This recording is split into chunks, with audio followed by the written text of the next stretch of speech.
That was perfect. That was perfect. So. Cha cha cha cha cha.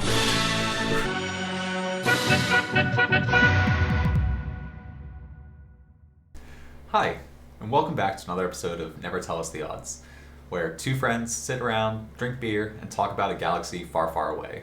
What we're here to talk about today is the Bad Batch. The Bad Batch is a group of special operations forces that are not attached to any specific clone unit. They go where the trouble is. They try to solve it, and they're a group of clones with different attributes. We'll get into that in a minute. But part of the reason why we're talking about it today is also it is the latest Star Wars TV show. More importantly, it's the latest Star Wars animated show they're going to do. It is a spin-off from Clone Wars. It is going to start airing on May the 4th of this year, as you know, Star Wars Day. And then it'll be on Fridays for pretty much for the duration of the summer on Disney+. And we just wanted to sit here today and talk a little bit about who the Bad Batch is so that you know going into it, so you can enjoy it. And what some of our thoughts are for what we would like to see show up in the TV show. Yeah, and something right off the bat, which, as Mike has already mentioned, they are a group of, genetically altered clones. So something we've talked about in our previous thing, a little bit in Boba Fett's one, is how all the clones were copied to be exactly the same. We did mention they had the one exception of Jango Fett's son, Boba Fett, who they left unaltered. So he didn't have any of the increased attributes that the general clone population did. And these four then 5 clones, I guess, start off. And again, we'll explain that in a minute. But you basically start off with 4. Yeah, absolutely. Yep. The 4, and they all have, each one of them was modified slightly differently. Well, so that's what has never been addressed fully. Is they're just referred to as having desirable mutations. Is that because that was done on purpose? Because the cloners were trying to look for it? Or were they just sort of, I hate to put it this way when you talk about sentient beings, but it was just margin for error in production. You're producing 10,000 clones, you expect to have 7 of them with sort of weird attributes, and these happen to be good attributes, in which case you don't want to think what would happen to the ones without good attributes. That's true. But they are definitely no pun intended, a force apart from all the other clones. Absolutely. And they feel completely different from the other clones talk about themselves being brothers. Yeah. And the Bad Batch is like, no, we're not. Yeah. We're not one of your brothers. We're not one of you. They're all, if you ever, we highly do recommend you go back and watch. It's in the act. They show up in the final season of Clone Series. We'll get into that, but highly recommend you go back and watch it because they are. It's just very interesting. You get the personalities from characters like Rex and from Cody and Wolf and the ones who interact with Ahsoka and Obi-Wan. Or not Ahsoka and Obi-Wan. Well, I guess Obi-Wan as well, but Anakin. But these 4 are really just like a step further. They don't have any of the reservedness that the typical clones have. They're not all, the yes sir, Right, these are ones like we've seen. Thinking too deep into it, we've seen some episodes in Clone Wars. Like one of my favorite ones in Clone Wars ever is the Battle of Umbara Arc, which basically barely has any Jedi in it. It's about clones underneath a commander who's just trying to get them killed. And I think, and they're trying to wrestle with, do I follow it, do I not follow it? The Bad Batch would have shot him straight out. The Bad Batch would not have played around with that. I mean, they clearly feel like they have their own approach. Absolutely. Seriously, their introduction is they bring in their shuttle in a truly unsafe manner, shooting past everybody, just screeching to a halt, and rolling out to declare, we're not you, screw you. Yeah. We're going to do our own sort of thing. It reminds me of any of those war movies, and you always see the special forces guys, and everyone else is in uniform. The special forces guys have beards, and they're all they got all different clothing on that's not standard military gear. That's exactly who they are. They're everyone's like, oh, the special forces are here. I feel like that's how the Bad Batch operates. That's what I hadn't thought about it until you said it, but there's a scene in Black Hawk Down where we've been following this character, the Eric Bana character, and he's the special forces guy. But then when he comes back to the base, they're all sorts of they line up to get food, and he just keeps cutting in line. Yeah. They're like, what are you doing? He's like, getting food, go away. Yeah. It's a different set of stuff because they realize they go and do the things that other clones do not, and so they have to operate by a different set of instructions almost. Yeah. There's also that moment where, and I forget which episode it's in, but somebody's like, never heard of you. Who do you report to? Yeah. We don't. Yep. We don't report to anybody. That's kind of how it is, and that's just, they get sent where they need to be sent. They do the things that need to be done. So yeah, we first learn about them in the, like we mentioned, in the Clone Wars TV series. And they have kind of like a little flashback about, how the origin of the group kind of came together with number 99. Or rather, that's the name for it. Yes. Yes. Yep. So there's a clone who was born with a bunch of defects. So he had, I can't remember off the top of my head. He had severe mobility issues. Yeah. It looked like maybe his musculature and his skin did not form properly. He had a series of birth defects that inhibited him from doing anything that would have been necessary for military life.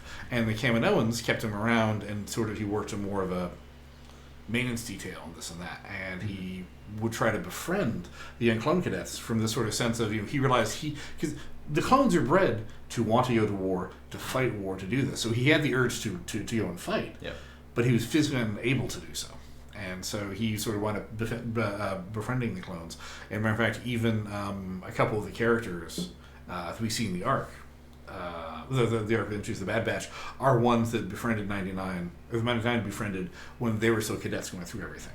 And then sort of jumped around stories. This and that. One point, Kamino is invaded by the Separatists, and 99 insists on helping, and he tries to help, and he does help, but he winds up getting killed in the process. And it brings a very sort of bittersweet moment to everything. And so they make a point that Clone Force 99, the official name for the Bad Batch, is a reference to 99, the clone, the clone who was killed. Yeah, and it's one of those questions. Like you mentioned already. Is it, these clones felt a special connection to 99, and is it, they, like we talked about, was it something that was done to them on purpose, or was it something that just kind of happened, and that's why they had that camaraderie because they were, they were the different ones. Even though it seems like, the Bad Batch have like beneficial, things going on, but you could argue that some of them have some unbeneficial character traits or mannerisms, things like that. While 99's was more physical, so I think that's where the whole brotherhood for them came together to. Right, because at least them it's a way that we don't look like the clone ideal, we don't operate like the clone ideal, so we sort of bring everybody else together. And I think that's why, jumping ahead a little bit, but I think that's why they are so quick to embrace Echo. Yep. At the end of the arc. Yep. So, by the way, we should say, if you have, for any reason you have not watched all of the Clone Wars, though if you're watching this, we assume you have, there will be spoilers ahead. Absolutely. For certain episodes. So you've just as a warning. So. Yeah. So should we talk about the clones? I think so. The main four we get introduced to. Who are the Bad Batch? Exactly. The Bad Batch. So let's start with Wrecker, who's my favorite. I'm a big fan of Wrecker. Wrecker is he's oversized for a clone. He's bigger, he's stronger. He's got a bit of that meathead kind of mentality to him. But he has some funny quirks. My favorite one being that he's afraid of heights. So there's an episode where he's literally a drop trooper. His job is to fly down fast from the sky in a plane or jump out of a plane and land, and yet he's afraid of heights. So I always find that really entertaining. So that's Wrecker's the first. Right, the thing is, he doesn't.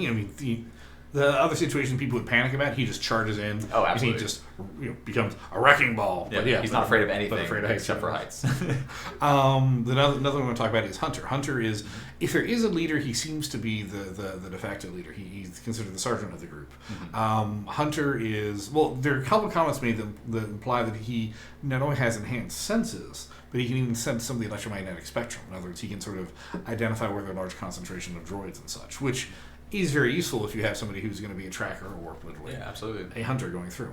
But he also seemed, whether or not he is actually the leader, he is the one that everybody lets interact with the rest of the clones and with the rest of the leadership.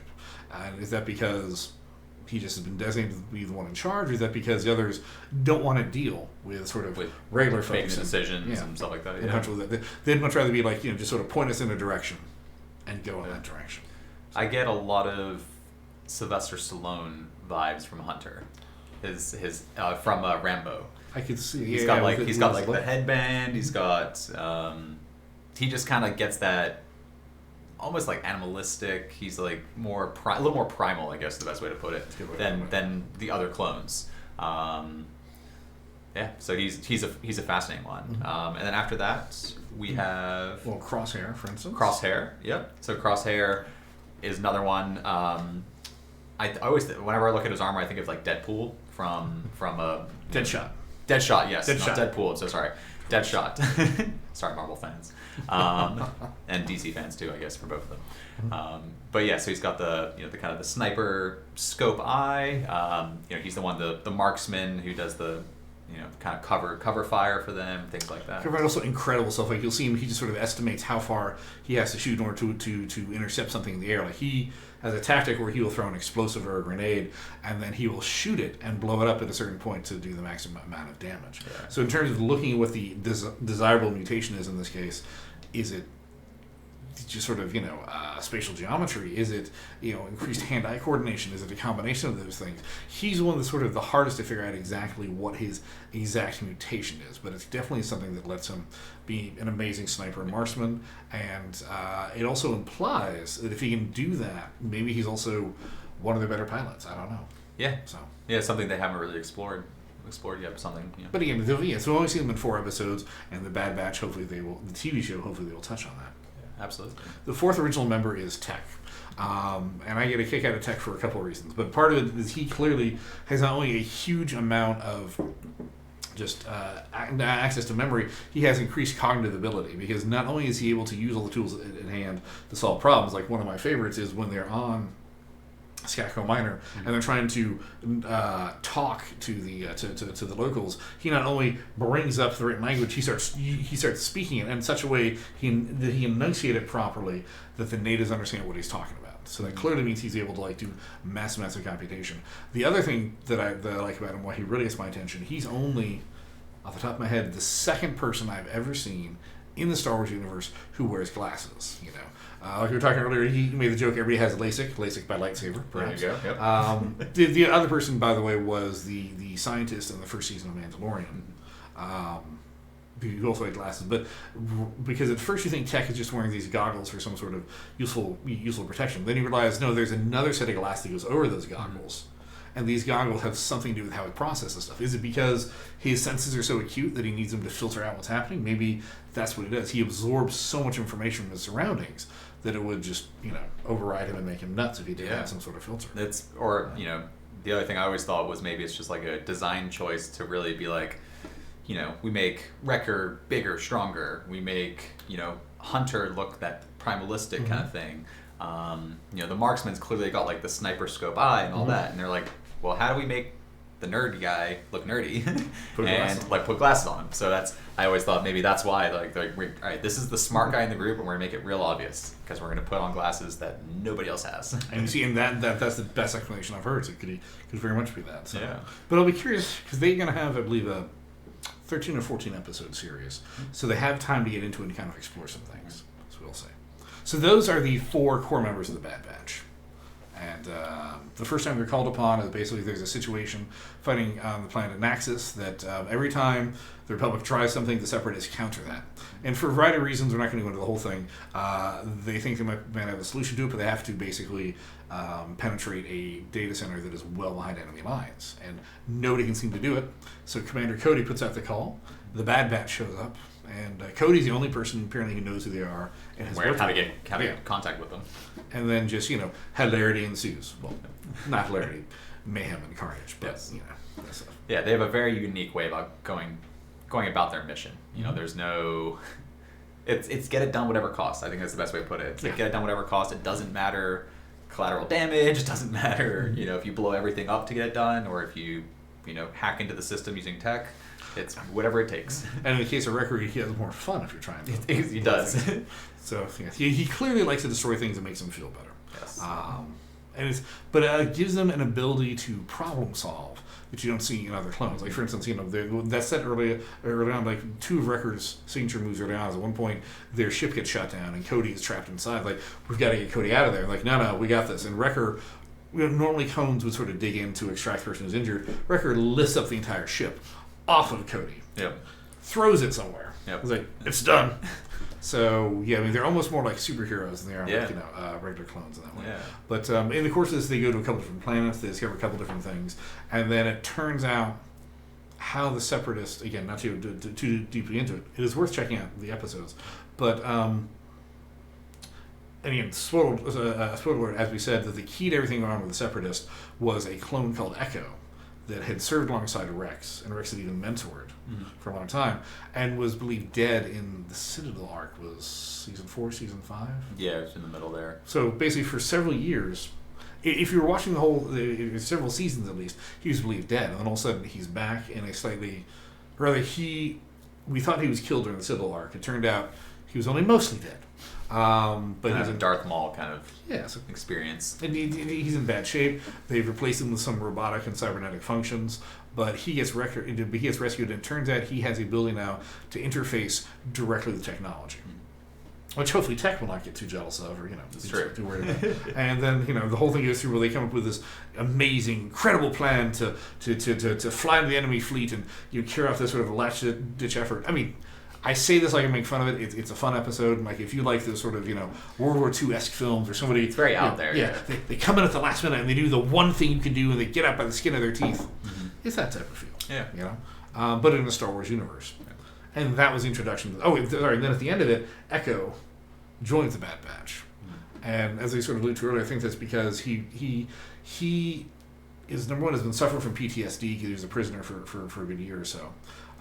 He was hooked up with these cybernetics. He unfortunately, against his will, they were able to use the cybernetic implants to extract tactics that the Republic used and use that against them. So he feels like a lot of what he's done has led to the death of his brothers. Mm-hmm.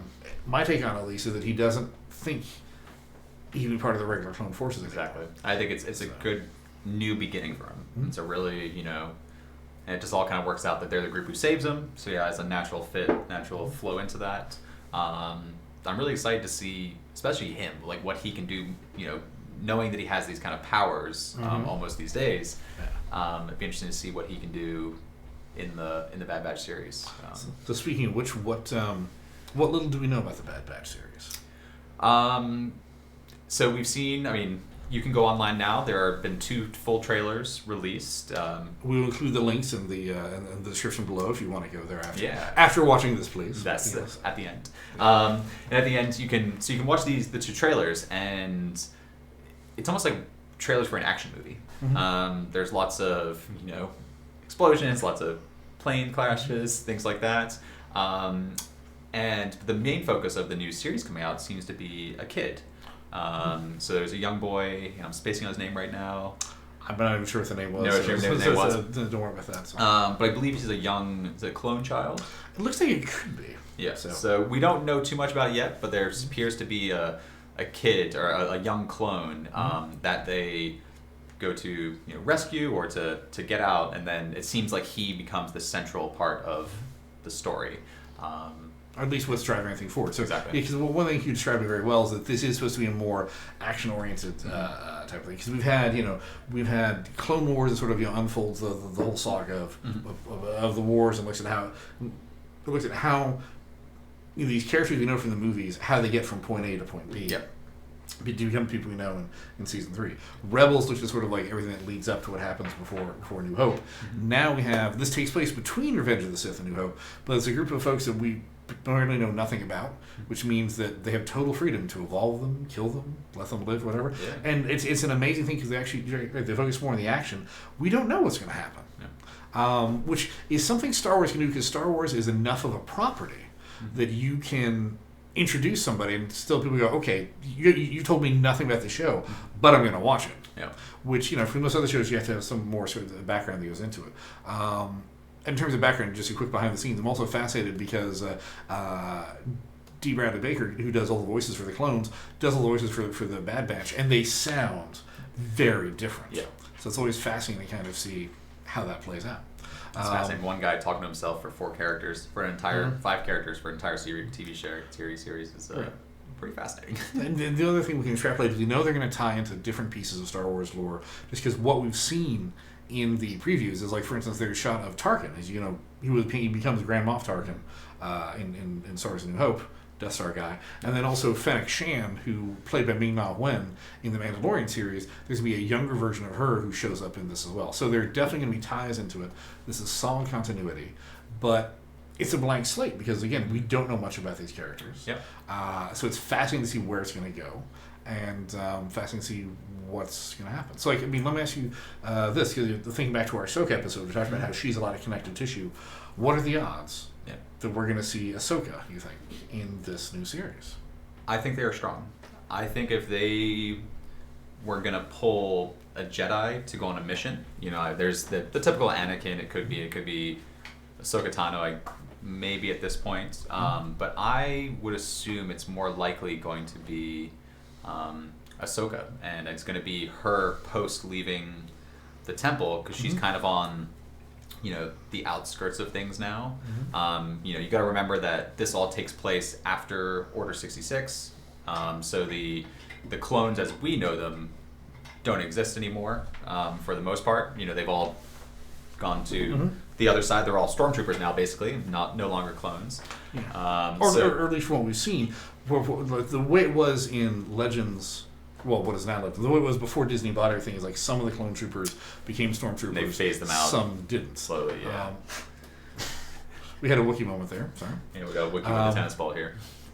But that's the thing too. It's like, also speaking of the clones, like we know from watching Rebels, 3 of the clones, Rex, Gregor, and Wolf, wound up taking out their inhibitor chips and just moved to a planet together and survived, hung up there. So are the Bad Batch going to run into other clones, and will they now feel like there's a connection, or will they still feel like I didn't feel connected to you in the first place back when we were fighting together? Like I don't give a crap what happens to you now. Yeah, and I always wonder,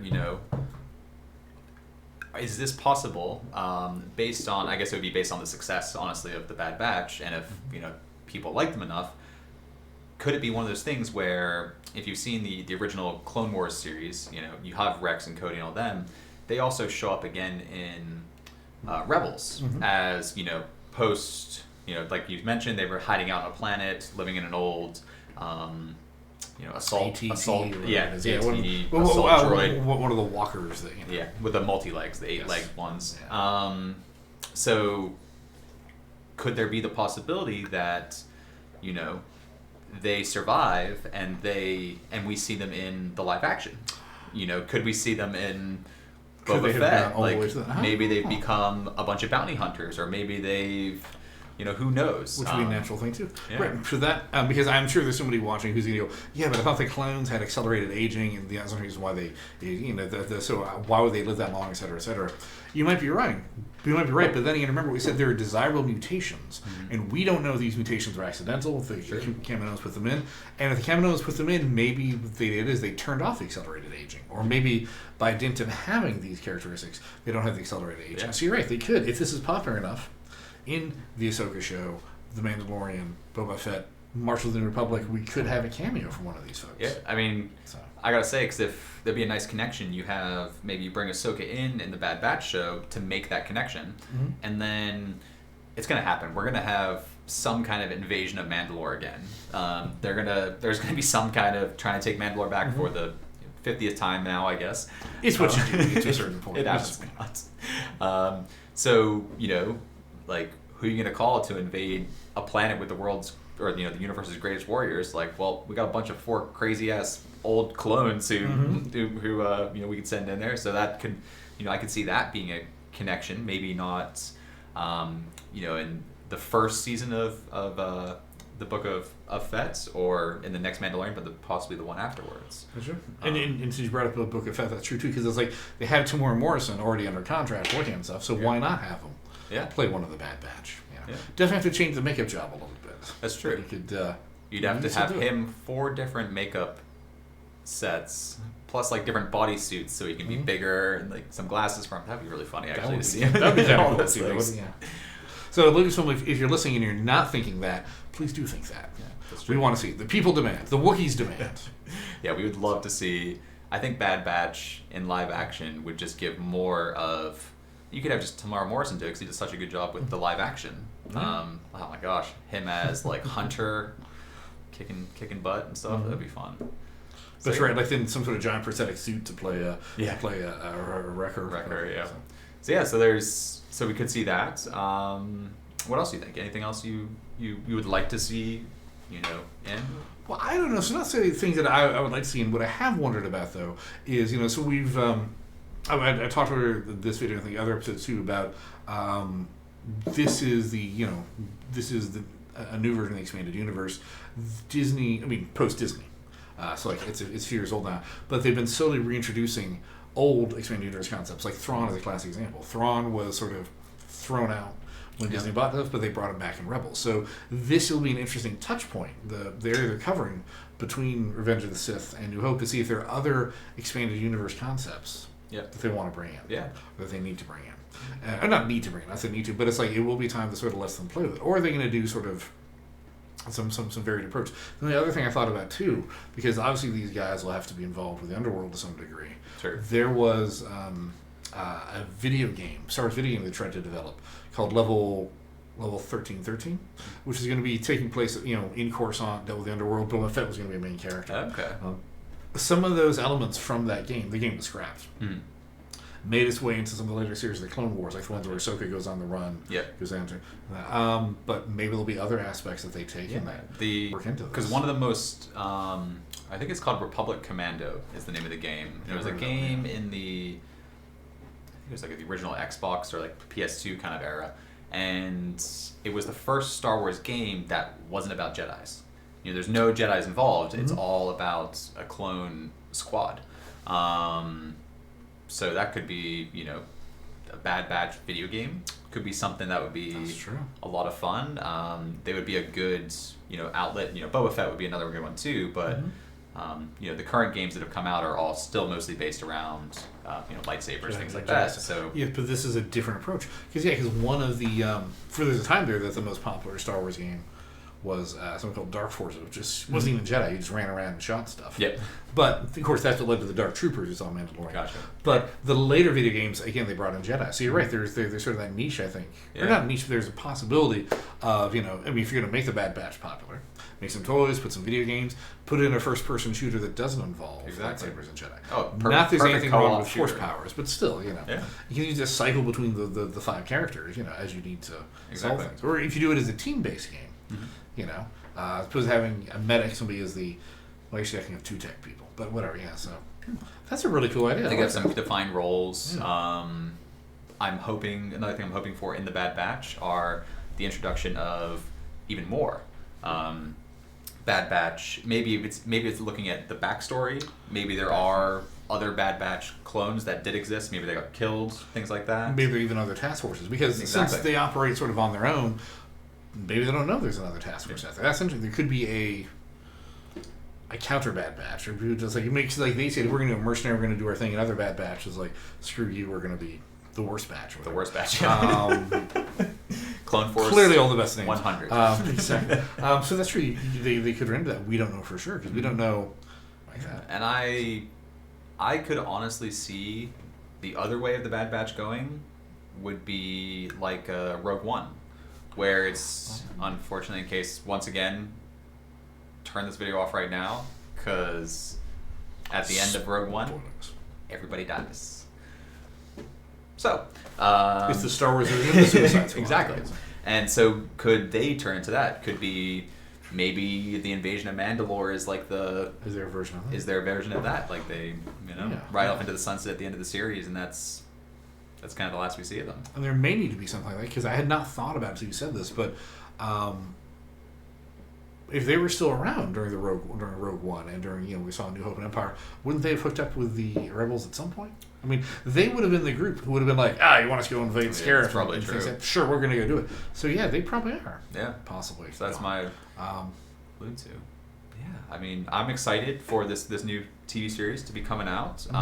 Please like and subscribe to the channel. But really, more than that, we'd love to hear what you think. What do you think are the odds of some of these things happening? What would you like to see coming up in the Bad Batch series? Yeah, please tell us in the comments. We'll put it down there. We'd love to get a little bit of a dialogue going, and also just kind of want to see, what's going to happen. So part of the fun of this is just trying to make a prediction of what you think is going to happen and seeing how the story evolves, and then also talking about one thing. I know right now, at the time of this recording, people go back and forth on whether you want to do binge watching, whether you like to have stuff released once a week. And the Disney Plus schedule of releasing stuff once a week is pissing some people off. And I get that, because I fell in love with binging on certain series. And sometimes I think that's my preferred method. But one thing I will say when they release it once a week is you have that space in between where you're able to wonder and create and try to come up with an idea that you think, okay, this is how I'd solve it. This is what I'd like to see them do. And then when the actual episode comes out, like, oh my god, that is so much cooler than I thought, or what the hell, that was stupid. But we have that space to where you sort of own it in your own headcanon. You get to kind of play around with it. Yeah. So speaking of that, also we will be doing a recap series after each episode of the Bad Batch. So to sort of talk about what we think. Well, I say recap, and we'll briefly recap what happened in that week's episode. But then we're going to say what we think is probably going to happen in the next episode. And we'd love to hear from you guys too. What you hear might happen next. Those will be coming out every Tuesday after the first episode airs. So you can look for that. And just remember, never tell us the odds.